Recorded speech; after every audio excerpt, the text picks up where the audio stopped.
Bismillahirrahmanirrahim. Assalamualaikum warahmatullahi wabarakatuh. Alhamdulillahirabbil alamin. Wala aqibatu lil muttaqin wala udwana illa 'alal zalimin. Asyhadu an la ilaha illallah wahdahu la syarika lah wa asyhadu anna Muhammadan abduhu wa rasuluh.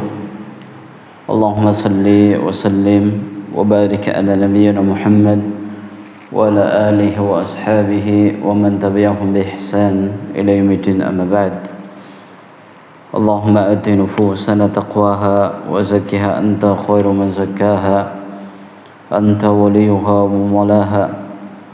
اللهم إنا نسألك علما نافعا ونعوذ بك من علم لا ينفع. اللهم آمين. Hadirin jamaah salat maghrib, para bapak, para ibu, rahimani wa rahimakumullah. Alhamdulillah, kita awali perjumpaan kita dengan kalimat syukur, kalimat hamdalah atas karunia dan nikmat yang Allah telah berikan kepada kita semuanya, yang mana kalimat syukur ini bagi orang yang beriman adalah media dan sarana untuk berterima kasih kepada Rabbul Alamin, untuk berterima kasih kepada Allah Jalla wa'ala, karena dia meyakini bahwa segala sesuatu yang dia dapatkan itu karunia dari Allah Tabaraka wa Ta'ala. Dan ketika kita bersyukur kepada Allah Subhanahu wa Ta'ala, maka akan melahirkan ketenangan jiwa, sebagaimana kita akan mendapatkan pahala, kemudian kita akan diberi nikmat Allah Subhanahu wa Ta'ala, lalu yang terakhir adalah ditambah nikmat yang sudah kita peroleh. Maka orang yang beriman akan menjadikan kalimat syukur ini sebagai ucapan yang selalu ada di dalam lisannya. Alhamdulillah atas nikmat sehat, alhamdulillah atas nikmat iman, alhamdulillah atas nikmat bisa ngaji dan seterusnya.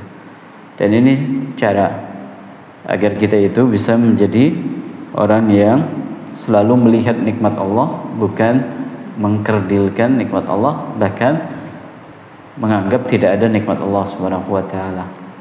Terkadang kita jumpai ada orang hidupnya isinya mengeluh, seakan gak ada nikmat yang ia dapatkan dari Allah Subhanahu wa Ta'ala. Ini tentunya di samping dia akan menjadi orang yang merugi, hatinya akan semakin sempit.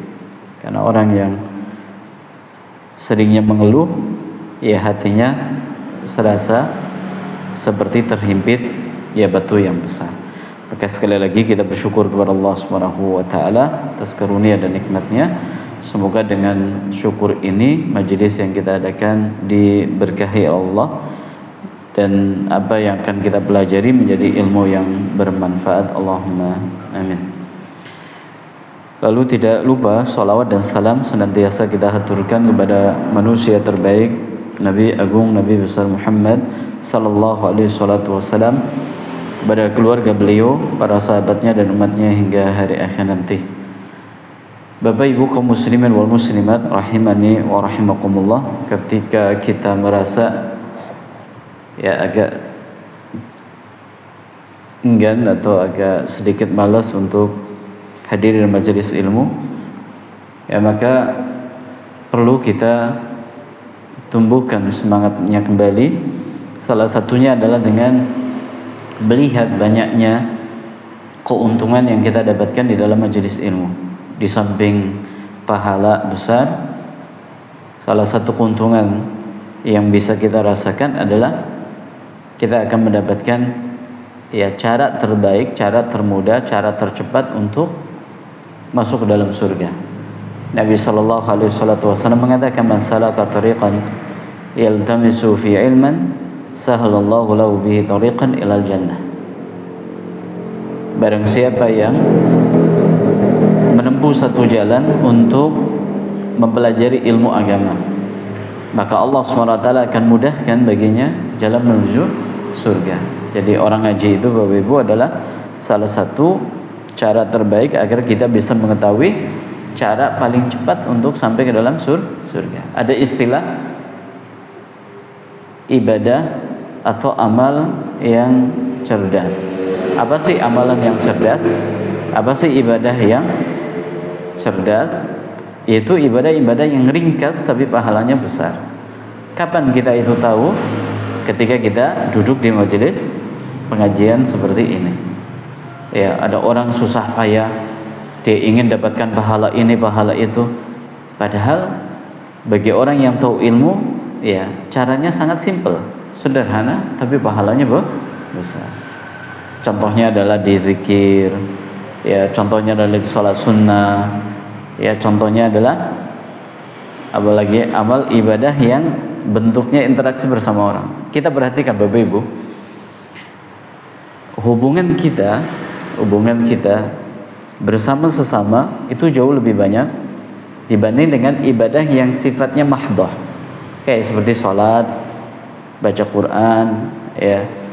Kalau durasinya kita bandingkan, kita akan lebih banyak berinteraksi bersama orang, bersama anak istri, bersama tetangga, bersama rekan kerja, bersama pelanggan, bersama rekan bisnis. Ini waktunya jauh lebih banyak. Oleh karena itu kita perhatikan banyak sekali ibadah yang Allah SWT jadikan sebagai media untuk bisa mendapatkan pahala besar ketika kita serawung bersama mereka. Ya, ini menunjukkan kepada kita bahwa salah satu manfaat kita hadir dalam majelis ilmu adalah kita tahu banyak sekali jalan pintas untuk bisa masuk ke dalam surga. Orang yang nggak pernah ngaji, ya dia akan gagap, dia akan bingung. Ya, dia pikir bahwa ini ibadah yang terbaiknya, ternyata sudah dibalap sama yang lainnya yang sudah mengetahui jalan pintasnya. Bapak Ibu rahmat ta'ala, ya memang banyak godaan ketika kita itu hadir dalam majelis ilmu. Ya, tidak ada amalan yang bisa mengantarkan orang ke dalam surga kecuali di situ ada banyak rintangannya, banyak godaannya. Nabi SAW bersabda, huffatil jannatu bil makarih. Jalan menuju surga itu ya banyak dihambat dengan rintangan yang tidak kita sukai. Itu jalan menuju surga. Banyak rintangannya, banyak godaannya, banyak hal-hal yang menghalangi kita untuk bisa masuk ke dalam surga. Beda dengan jalan menuju neraka. Jalan menuju neraka, wah ini isinya apa?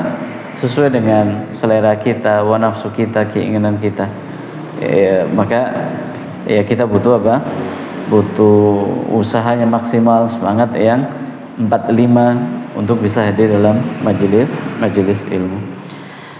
Bapak Ibu rahmat ta'ala, kita akan melanjutkan kembali materi kajian rutin kita di dalam pembahasan kitab Riyadhus Shalihin min kalam Sayyidil Mursalin yang ditulis oleh imam besar kita Imam Nawawi rahimahullah ta'ala. Masih di hadis yang panjang sekali dari hadis Ka'ab bin Malik, ya. Dan seperti inilah dahulu para ulama di dalam mengkaji ilmu, ya, di dalam mengkaji ilmu. Ya mungkin agak kurang nggak pas ketika kita coba padukan dengan zaman kita. Kalau sekarang kan orang itu inginnya yang praktis-praktis, ngaji ya inginnya yang apa? Praktis, ya ibadah inginnya yang praktis, belajar juga inginnya yang praktis. Tapi ternyata para ulama dahulu bagaimana kesabarannya itu luar biasa. Ya, kalau dahulu belum ada rekaman, belum ada video, belum ada ya apapun, ya nggak seperti di zaman kita. Teknologi dan media sangat luar biasa. Ya kalau zaman dahulu ya orang belajar ngaji, dia simak baik-baik, dicatat. Dia simak baik-baik, dicatat. Jadi mengandalkan murni dari hafalannya, dari pendengarannya, dari pemahamannya. Salah sedikit sudah bisa jadi salah paham, ya, bisa jadi salah paham. Seperti dalam hadis ini yang cukup panjang, ya kita sudah baca hampir 1 halaman. Ya, sekarang kita masuk ke halaman yang kedua. Jadi ada hampir 3 halaman nggih. Ya, maka mohon diharap bisa sabar untuk bisa menuntaskannya. Sebelumnya bisa saja kita ringkas, tapi kita ingin tahu alur ceritanya, kisahnya, karena di kisahnya pun banyak sekali ya muatan pelajaran moral yang bisa kita ambil, Kita lanjutkan. Kata beliau sampai di kalimatnya beliau ketika Nabi SAW melarang kaum muslimin satu kota Madinah untuk mengajak bicara kepada Ka'ab bin Malik dan 2 temannya. Yang mana 2 temannya ini adalah veteran Badar. Siapa mereka? Hilal bin Umayyah. Kemudian yang kedua adalah Murarah ibn Rabi. Ya, kemarin kita sudah sampaikan bahwa para veteran Badar ini adalah sahabat-sahabat istimewa, memiliki kedudukan yang tinggi di sisi Allah. Bahkan disebutkan dalam sebuah hadis, Nabi SAW mengatakan Allah telah mengampuni semua para veteran Badar. Apapun perbuatan yang mereka lakukan, Allah telah mengampuni. Ya, ini berarti keistimewaan yang luar biasa. Namun dengan demikian di sini ada pelajaran Bapak Ibu. Ada satu pelajaran yang mungkin bisa kita angkat di sini, yaitu pelajaran ini disampaikan oleh Imam Ibnu Abi Hatim, ya, atau ucapannya Imam Hasan Basri yang diriwayatkan oleh Imam Ibnu Abi Hatim. Kata beliau, ya subhanallah, maha suci Allah, ma'akala ha'ula'i thalatha malan haraman. Coba perhatikan 3 orang sahabat Nabi yang diboikot, tidak diajak bicara, tidak diajak ngobrol, kalau kalau memberi salam tidak dijawab, ya. Mereka bertiga itu bukan karena melakukan satu dosa yang bentuknya memakan harta haram, bukan karena mencuri, bukan karena korupsi, bukan karena zalim, ngambil harta orang, bukan. Wala safaqu daman haraman, sebagaimana mereka kejahatannya atau dalam tanda petik dosanya itu bukan dalam bentuk membunuh, dalam bentuk menumpahkan darah. Wala afsadu fil ard, sebagaimana mereka tidak melakukan kerusakan di muka bumi, bikin ini bikin itu, tidak. Tapi kata beliau, asabahum masami'tum, akan tetapi kita lihat bagaimana hukuman yang diterima oleh mereka. Ini pelajaran Bapak Ibu. Artinya bahwa jangan pernah kita menganggap bahwa perkara dosa itu remeh, sederhana, ringan. Jadi mereka bertiga ini hanya gara-gara nggak ikut perang, itu tok. Tapi bagaimana hukuman yang diberikan Allah, nanti kita akan baca firman Allah SWT menggambarkan bagaimana mereka hatinya sampai sempit sekali seperti ditindih oleh bumi yang besar. Ya gimana nggak, ya sudah nggak boleh boleh diboikot, nggak boleh orang lain ya bertegur sapa dengannya, ngobrol dengannya, pokoknya dia seperti hidup sendirian. Bahkan istrinya nanti pun diperintahkan untuk pulang ke rumah keluarganya. Ini kan Masya Allah, hidup sendirian seperti sebatang kara, ya, gara-garanya cuma satu dosa tersebut. Maka ini pelajaran yang berharga bagi kita Bapak Ibu. Oleh karena itu Imam Nawawi membawakan hadis yang panjang ini dalam bab taubat, ya, bahwa perilaku dosa yang dilakukan oleh seorang hamba itu hukumannya jauh lebih besar dari apa yang dia bayangkan selama ini. Jadi jangan mengira bahwa hanya sekedar hibah, dusta, zalim sama orang itu hukumannya ringan, hukumannya biasa. Tidak, bisa lebih keras dari apa yang kita bayangkan. Kita lanjutkan. Fa amma sahibaya fastakana wa qa'ada fi buyutihima yabkiyani. Adapun kedua temanku, yaitu Hilal bin Umayyah dan Murarah bin Rabi', maka keduanya tinggal di rumah. Isinya setiap hari menangis, menyesali perbuatannya. Nah, ini menjelaskan kepada kita Bapak Ibu bahwa dianjurkan orang itu menangis untuk menyesali dosanya.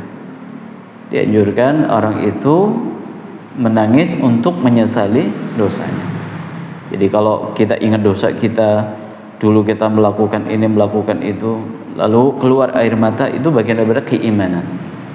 Tapi ketika kita ingat dosa kita, justru malah tertawa, ya, kita ingat dosa kita, kemudian kita malah berbangga dengannya. Kemudian dong nom aku tahu jotos kayak wong kae. Ketika dia bangga dengan apa? Dosa yang dilakukan, hati-hati. Bisa jadi apa? Hati kita sudah keras membatu. Justru yang seharusnya kita lakukan adalah menyesali dosa tersebut sembari menangis. Wa amma ana fakuntu asabbal qaumi wa ajladuhum. Lalu beliau menceritakan, adapun aku, yaitu Ka'ab bin Malik, adalah yang paling muda di antara tiga orang tadi. Yang paling muda di antara ketiga orang tadi. Maka apa yang beliau lakukan? Fakuntu akhruju fa asyhadu salata mal muslimin wa atufu fil aswaq wa la yukallimuni ahadun. Maka karena saya masih muda, ya salat berjamaah masih biasa, kadang pergi ke pasar, ya. Tapi yang sangat menakjubkan di sini, kata beliau, tidak ada seorang pun yang mengajakku bicara, karena memang dilarang oleh Nabi sallallahu alaihi wasallam. Ini menunjukkan kepada kita, Bapak Ibu, bagaimana para sahabat yang begitu taat luar biasa kepada baginda Nabi sallallahu alaihi wasallam. Seperti itulah seharusnya ya sikap kita. Jadi kalau ada perintah dari Nabi, ada larangan dari Nabi, ya kita jalankan, kita taati. Karena kepatuhan Bapak Ibu kepada Nabi sallallahu alaihi wasallam kunci masuk ke dalam surga. Hadis Nabi sallallahu alaihi wasallam ketika beliau bersabda, kullu ummati yadkhulunal jannah illa man aba. Setiap umatku akan masuk dalam surga kecuali orang yang enggan. Siapa orang yang enggan? Yaitu man ata'ani dakhala jannah wa man asani faqad abah. Orang yang taat kepadaku, patuh kepadaku, itulah orang yang akan masuk surga. Adapun orang yang ingkar, orang yang membangkang, orang yang tidak taat kepada Nabi, itulah hakikatnya orang yang enggan masuk ke dalam surga. Wa ata Rasulullah sallallahu alaihi wasallam wa ati Rasulullah sallallahu alaihi wasallam fa usallimu alaih. Pada suatu hari saya pun datang kepada Nabi sallallahu alaihi wasallam. Saya memberi salam kepadanya. Wa huwa fi majlisi ba'da salat. Di saat Nabi sallallahu alaihi wasallam selesai salat. Fa aqulu fi nafsi, saya berkata dalam hati, hal harraka syafataihi bi raddis salam amla? Maka saya berkata dalam hati, saya perhatikan apakah lisannya atau bibirnya, apakah bibirnya bergerak untuk menjawab salam saya? Ternyata tidak, ya. Karena ini kan peristiwanya sampai 50 hari ya. Jadi ini diringkas oleh beliau selama 50 hari ini. Ada kalanya beliau ke pasar, ada kalanya beliau ikut sholat berjamaah. Kadang beliau itu sengaja datang kepada Nabi mengucapkan salam. Tapi Masya Allah, nggak ada seorang pun yang ngajak bicara beliau. Bahkan Nabi SAW ketika diberi salam pun nggak menjawab. Kenapa? Karena memang sedang dihukum, diboikot. Ya, ini termasuk di antara salah satu metode Nabi SAW dalam menghukum sebuah kesalahan. Jadi ada beberapa hukuman di dalam agama kita bagi para pelaku ya dosa atau orang yang melakukan sebuah kesalahan. Ada kalanya memang diberi hukuman dengan hukuman yang keras, ya seperti kita tahu ada rajam, ada kisos, ada cambuk, ya. Kemudian ada kalanya dengan hukuman dalam bentuk harta, ya diat, ya kemudian takzir, ya. Kemudian ada kalanya dengan cara ini, hukuman secara psikis, ya. Taib. Wa huwa fi majlisi ba'da salat fa aqulu fi nafsi hal haraka syafatai bi raddis salam amla. Thumma usalli qariban minhu. Lalu pada hari yang lain saya coba untuk salat dekat Nabi. Nabi SAW jadi imam, maka Ka'ab berdiri di belakangnya pun dekat. Wa usariquhu nadhar. Maka saya curi pandang kata beliau. Fa idza aqbaltu ala salati nadhara ilayya. Kalau saya lagi fokus di dalam salat, ini di waktu yang lain, maka Nabi sallallahu alaihi wasallam memperhatikanku. Wa idza iltafattu nahwahu a'rada anni.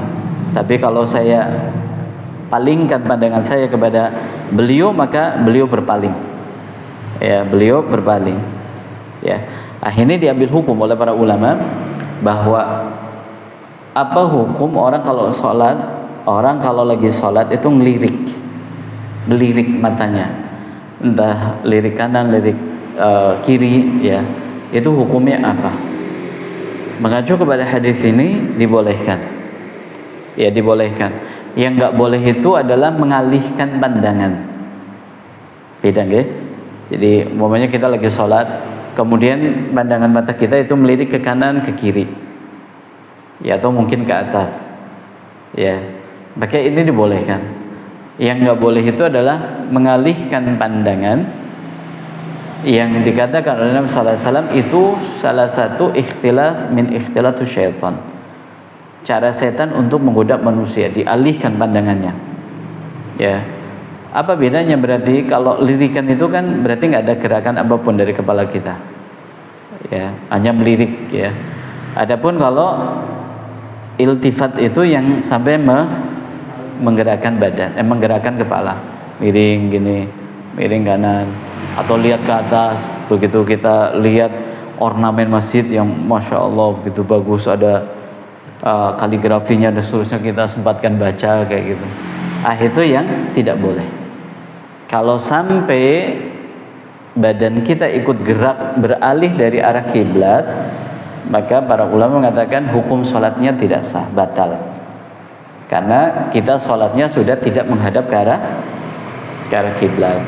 Ya, itu di pembahasan masalah apa? Fikih sholat. Ya, ini kita sisipkan, ada faedah ini. Jadi kalau hanya sekedar melirik, ya, umpamanya panjenengan lagi sholat sunnah ba'diyah, kemudian ada orang lewat di sampingnya panjenengan, kemudian dilirik, siapa ya? Ini tidak mengapa. Tapi kalau sampai nengok, itu yang tidak boleh. Hati-hati. Jadi kalau ngelirik saja itu boleh, tapi kalau nengok itu tidak boleh. Sekalipun kalau bicara ideal sholat, ya jangan larak lirik. Ya kalau sholat jangan larak lirik. Ya fokusnya kemana? Ke tempat sujud. Ya, Nabi sallallahu alaihi wasallam mengajar kepada kita, orang kalau sholat itu maka pandangannya adalah ke tempat sujud. Pandangannya ke tempat sujud, ya. Kemudian kata beliau di hari yang lain, hatta idza tala dzalika alayya min jafwatil muslimina masyaitu hatta tasawwarat jidara haiti abi qadadah wa huwa ibni ammi wa ahabbu ya nasu ilayya. Di hari yang lain beliau bercerita ketika ya hari pemboikotan itu semakin lama, maka pada suatu hari saya pernah ya berkunjung ke rumah keponakan Abu Qatadah, putra dari pamannya. Keponakan bukan, ya? Apanya berarti? Putra dari pamannya. Sinten nggih? Sepupu. Ya, beliau pergi ke rumah sepupunya Abu Qatadah dan beliau mengatakan, sungguh beliau adalah orang yang paling aku cintai. Beliau yang paling aku cintai. Maka beliau lewat di samping temboknya beliau, ya, rumah beliau maksudnya. Kemudian fasallamtu alaihi, saya pun mengucapkan salam kepadanya. Fa wallahi, kata beliau, maradda alayya salam, dirinya tidak menjawab salamku. Wah, ini berarti lebih berat lagi. Sampai keluarga kerabatnya pun tidak mau diajak bicara. Ya, ini semakin apa? Semakin keras hukumannya berarti, ya, semakin keras hukumannya. Faqultu lahu ya Aba Qatadah anshadu an sadaqullaha atau an sadakal billahi hal ta'lami atau tu'allimuni ahabballahu wa rasulah. Wahai Abu Qatadah, demi Allah, bukan kau mau mengetahui bahwa aku mencintai Allah dan Rasulnya? Ini sumpahnya Ka'ab bin Malik kepada sepupunya. Fasakata, maka Abu Qatadah diam saja. Fa'udtu fanasaddatuhu fasakata, maka saya ulangi kembali sumpah saya, dia pun diam. Fa'udtu fanasaddatuhu, lalu saya ulangi yang ketiga. Demi Allah, bukankah engkau mengetahui aku mencintai Allah dan juga Rasulnya? Ternyata beliau tidak menjawab pula sampai 3 kali. Di kali yang ketiga beliau mengatakan Allahu wa rasuluhu a'lam. Itu jawabannya. Allah dan Rasulnya lebih tahu. Sudah, diam, enggak ada apa pembicaraan yang lainnya. Maka fafaddat aynaya fatawallaitu hatta tasawwartul jidar. Maka saya pun berbalik pulang sembari menangis. Oh, sedihnya kayak apa ya? Panjenengan ya inginnya curhat, mungkin ada masalah, datang ke orang terdekatnya, keluarga kerabatnya sendiri, begitu sampai di sana ternyata dicuekin, tidak mau diajak bicara. Oh, sedihnya bukan main. Ini hukuman yang diterima oleh Ka'ab bin Malik. Kita lihat bagaimana perjalanan kejujuran beliau ini. Kejujuran beliau ini dalam taubatnya. Mungkin kalau ada di antara sebagian kita yang mengalami peristiwa yang seperti ini, mungkin akan pindah kampung, mungkin akan pindah komplek ya, cari komunitas baru dan seterusnya. Ada sebagian orang seperti itu. Mungkin dia melakukan sebuah kesalahan di lingkungannya, kemudian ditegur sama beberapa orang, ditegur oleh beberapa orang. Bahkan mungkin ada beberapa tetangga yang nggak mau ngajak bicara kepadanya. Oh, dia sudah sangat tertekan sekali. Mungkin dia akan segera pindah cari lokasi lain dan seterusnya. Tapi kita lihat bagaimana kejujurannya dan kekuatan iman yang dimiliki oleh Ka'ab bin Malik. Sebagaimana di sini pelajaran yang menarik pula adalah ketika Abu Qatadah ini kan kerabat bersama Ka'ab bin Malik, dan keduanya sebelumnya nggak ada masalah apa-apa. Tapi lihat bagaimana para sahabat ketika Nabi SAW sudah berkata A, maka mereka nggak akan berani untuk melanggarnya. Nabi SAW melarang untuk mengajak bicara kepada Ka'ab bin Malik, maka semua sahabat mengikuti titahnya. Dan seperti itu sikap orang beriman. Dan Allah SWT mengingatkan kepada kita sebab kemunduran, sebab kekalahan kaum muslimin disebabkan karena banyaknya dari kaum muslimin yang menyelisihi titahnya Nabi sallallahu alaihi wasallam. Kon pada salat jamaah, jere salat nang rumah bebe bisa. Dan alangkah indahnya kalau salat dipimpin oleh suaminya, istrinya jadi makmum, anak-anaknya jadi makmum. Oh, rumahnya jadi hidup. Lah masjid dibangun kok ngapa? Ya kalau seandainya memang seperti itu hukum syariatnya, sholat berjamaah di rumah, ya kenapa bangun masjid besar-besar? Jadi Nabi SAW ketika datang ke kota Madinah, bangunan pertama kali yang dibangun oleh Nabi apa? Masjid. Untuk apa? Menyatukan kaum muslimin. Dengan adanya syariat sholat 5 waktu berjamaah, panjenengan sering kita ulang-ulang ya. Ketika panjenengan setiap hari ketemu karo tanggane di sholat subuh, sholat duhur, sholat asar, sholat maghrib, sholat isya, apa pelajaran yang bisa kita petik? Mengakrabkan, semakin menambah kedekatan, kan kata sini menghilangkan jarak yang di situ kadang setan bermain, yaitu apa? Menghilangkan suudzon. Ya kalau kita itu sama tetangga nih ya jarang kumpul baik, suudzon itu kadang muncul, gini apa betul? Ya ada praduga ini seperti itu. Itu salah satu di antara pelajaran yang bisa kita petik dengan adanya anjuran sholat berjamaah, dan masih banyak yang lainnya. Itu contoh sederhana saja. Jadi kalau sekarang kok kita lihat bagaimana saudara kita di Palestina dibantai oleh orang-orang Yahudi, kaum muslimin jumlahnya miliaran, tapi nggak bergerak apapun kecuali dengan melakukan aksi kemanusiaan, mengumpulkan donasi, mendoakan, Adapun ikut membantu para pejuang di sana kayaknya belum banyak yang turun langsung. Ya kenapa? Ya jangan disalahkan. Jangan salahkan negara ini negara enggak. Ya karena kita sendiri, Bapak Ibu. Nabi sallallahu alaihi wasallam mengabarkan dalam hadisnya Thauban, akan datang satu masa di mana musuh-musuh kalian itu mengepung kalian dari segala penjuru, seperti halnya orang kelaparan yang sedang mengepung makanan.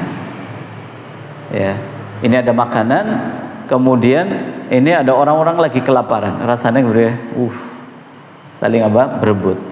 Jadi Nabi sallallahu alaihi wasallam sudah mengabarkan 14 abad tahun yang lalu ada kondisi seperti ini.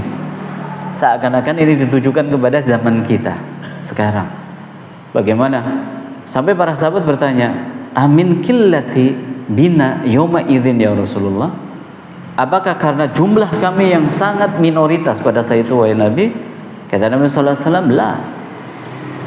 Bal antum katsir. Tidak. Bahkan jumlah kalian pada saat itu sangat banyak sekali. Sangat banyak sekali. Akan tetapi kalian seperti buih. Seperti buih di lautan. Seperti buih di lautan. Gak ada kekuatan. Tidak ada kekuatan. Lalu beliau menjelaskan apa sebabnya. Yang pertama, rasa takut dicabut oleh Allah dari dada orang-orang kafir. Kemudian yang kedua, kita punya penyakit al-wahan, kata Nabi. Apa penyakit al-wahan? Hubbud dunya wa karahiyatul maut. Yaitu cinta dunia dan takut mati. Ini yang menyebabkan apa? Kemunduran kaum muslimin. Ya, cinta dunia dan juga takut mati. Sekarang kalau kita bicara dunia, masya Allah, kadang antar anggota keluarga berebut, antar tetangga berebut, antar teman berebut. Yang namanya harta ini fitnah. Sebagaimana orang kalau sudah sibuk dengan dunia, kadang lupa untuk beramal. Karena dia itu merasa bekalnya belum banyak, ditawani ninggal, gelem mboten. Yang kodisit ya. Ya tidak mau. Padahal Bapak Ibu, yang namanya kematian ini kan cara ya yang paling terdekat untuk bisa mendapatkan apa yang dia kerjakan di dunia. Kan kados niku nggih. Jadi orang beriman kalau meninggal dunia kan tinggal ngunduh kan nggih. Kalau kita menggunakan bahasa ini, orang kalau dia tahu meninggal dunia akan mendapatkan pahala yang sudah dia kerjakan, kan orang wedi mati. Dia akan bertemu Allah, dia akan dapat ganjarannya, dia akan dapat balasannya. Tapi ternyata rata-rata orang kalau minta untuk meninggal dunia, ya nanti dulu. Ini Bapak Ibu rahmat taala. Ya, maka mari ya kita itu ikuti betul-betul apa yang menjadi tuntunan Nabi, apa yang menjadi ajarannya Nabi sallallahu alaihi wasallam, agar Allah karuniakan kembali kemuliaan kepada kita. Kita lanjutkan. Fabaina ana amsi fi suqil Madinah idza nabti min nabti ahli Syam mimman qadima bi ta'ami yabi'u bil Madinah yaqul. Ketika saya sedang jalan pulang atau ketika saya sedang berjalan di pasar kota Madinah, tiba-tiba ada salah seorang dari penduduk Syam yang datang membawa barang dagangan yang akan dijual di kota Madinah, berkata, "Mayya dulu ala Ka'ab bin Malik?"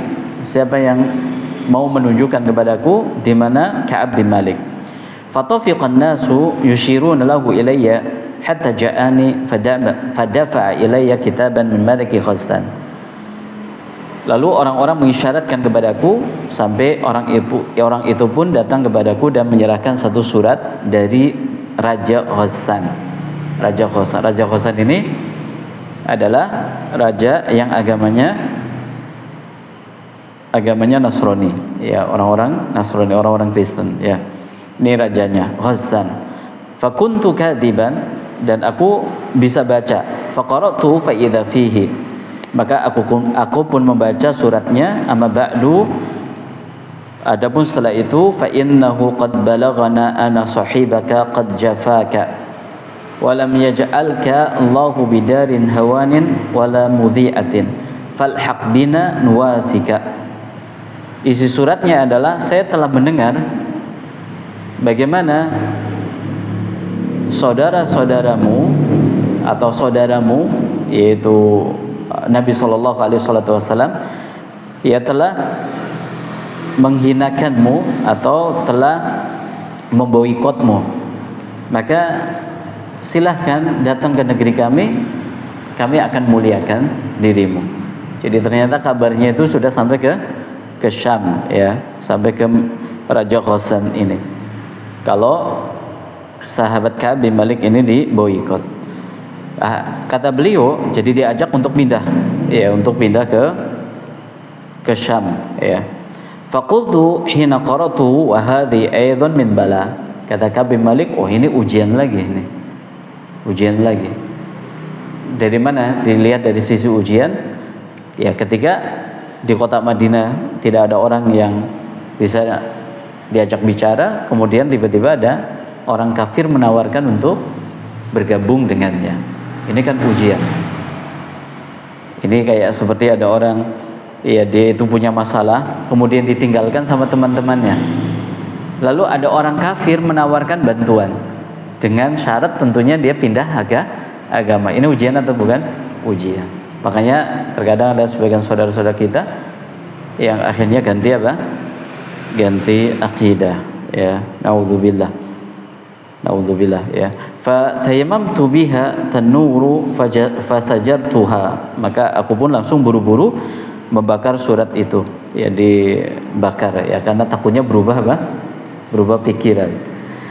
Hatta idza matat arba'una min khamsina fastalabathu wahyu idza Rasulullah sallallahu alaihi wasallam ya'tini. Hari pun berjalan sampai di hari ke-45. Di hari 45, berarti 1 bulan lebih sudah, ya, peristiwanya. Maka tiba-tiba datang utusan Nabi sallallahu alaihi wasallam datang ke rumahku. Faqala, lalu dia mengatakan, inna Rasulullah sallallahu alaihi wasallam ya'muruka an ta'tazila imra'atak. Sesungguhnya Rasulullah SAW menyuruh Anda untuk meninggalkan istri. Artinya kalau selama ini masih di rumah ada istri yang bisa gerendang-gerendang, bisa ngomong, ya. Di hari ke-45 Nabi SAW perintahkan istrinya supaya, ya, dipisah. Wah, ini berarti lebih luar biasa lagi, ya, tekanannya. Faqultu utalliquha amada af'al. Maka karena perintahnya enggak tegas di sini, beliau bertanya, apakah saya ceraikan atau bagaimana? Jadi Nabi SAW perintahkan untuk memisah bersama istrinya, ini diceraikan atau bagaimana? Maka qala la, kata utusan tadi mengatakan tidak. Bal i'tazalaha fala tuqarribannaha. Nabi SAW perintahkan supaya dipisah, jangan, ya, bersama lagi. Jangan bersama lagi. Maka wa arsala ila sahibaya bimithli dzalik faqultu li imraati ilhaqi bi ahlik faqawni indahum hatta yaqdi Allah fi hadzal amr. Maka perintah ini pun berlaku untuk dua temannya. Lalu aku berkata kepada istriku, ya, pulanglah ke rumahmu atau pulanglah ke rumah keluargamu dan tinggallah di sana sampai Allah memutuskan perkara ini. Di sini ada hukum, Bapak Ibu, yang diambil oleh para ulama terkait dengan ucapan suami kepada istrinya, ya, pulang ke rumah orang tuamu, apakah ini dianggap cerai ataukah bukan? Kata para ulama mengacu kepada hadis ini, kalau tidak diniatkan untuk menceraikan maka tidak jatuh talak. Umpamanya suaminya bilang, saya mau keluar kota, sudah kamu pulang aja ke rumah ayahmu, rumah bapakmu. Maka kalimat ini tidak dianggap sebagai ucapan talak, tapi bisa jadi ucapan talak, Bapak Ibu. Jadi umpamanya suaminya bilang, sudah kamu pulang aja ke rumah orang tuamu. Dia niatkan kalau itu cerai, maka jatuh apa? Cerai. Ini dinamakan dengan apa? Ucapan cerai yang bentuknya kinayah, kiasan. Jadi kata-kata cerai itu ada dua. Yang pertama tegas, sharih, artinya kamu saya cerai kayak gitu. Maka jatuh apa? Talak. Yang kedua adalah kinayah. Kinayah itu berarti kata kiasan. Udah kamu pulang aja sana ke rumahmu. Pulang ke rumah orang tuamu. Kalau ini dimaksud tolak maka jadi hukum tolak ya. Tapi dengan catatan niat ini. Karena Ka'ab bin Malik di sini tidak niatkan untuk tolak ya, untuk mencerai istrinya. Faja'at imra'atu Hilal bin Umayyah Rasulullah sallallahu alaihi wasallam faqalat lahu. Ini ada kejadian. Istrinya Hilal ibn Umayyah ini datang kepada Nabi sallallahu alaihi wasallam. Ya Rasulullah, inna Hilal ibn Umayyah syekhun da'iun laisa lahu khadimun. Ya Rasulullah, ya suamiku ini sudah tua, tidak ada pembantu yang mengurusi apa? Kebutuhannya. Fahal taqrahu an ukhdimaha atau an ukhdimahu?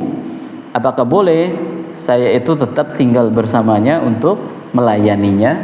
Artinya mungkin butuh dimasakin, karena sudah sepuh. Ini veteran Badar, ya sudah sepuh. Qala la, kata Nabi sallallahu alaihi wasallam tegas, tidak, enggak boleh. Ya. Walakin la yaqrabannaki. Akan tetapi ya, jangan biarkan suamimu mendekatimu. Ini bahasa kiasan nggih, untuk bergaul antara suami istri. Faqalat innahu wallahi ma bihi min harakatin ila syai'in wallahi ma zala yabki mundu kana min amrihi ma kana ila yaumihi hadza. Kata istrinya, suami saya wahai Nabi semenjak masalah ini sampai detik ini pekerjaannya itu nangis.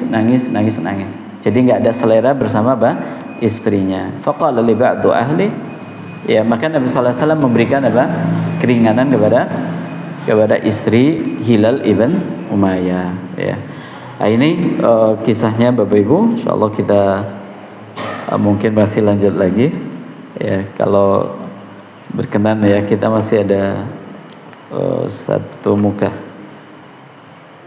Insyaallah mungkin satu pertemuan bisa kita coba tuntaskan. Kita ambil nanti di poin turunnya wahyu nggih, di turunnya wahyu ketika Allah menerima taubatnya Ka'ab ibn Malik. Wallahu alam bisawab. Yang mudah-mudahan apa yang kita baca ya bisa kita ambil pelajarannya. Allahumma amin. Kita tutup dengan baca Fathul Majlis. Subhanakallahumma wa bihamdika asyhadu an la ilaha illa anta astaghfiruka wa atubu ilaik. Billahi taufiq wal hidayah. Assalamualaikum warahmatullahi wabarakatuh.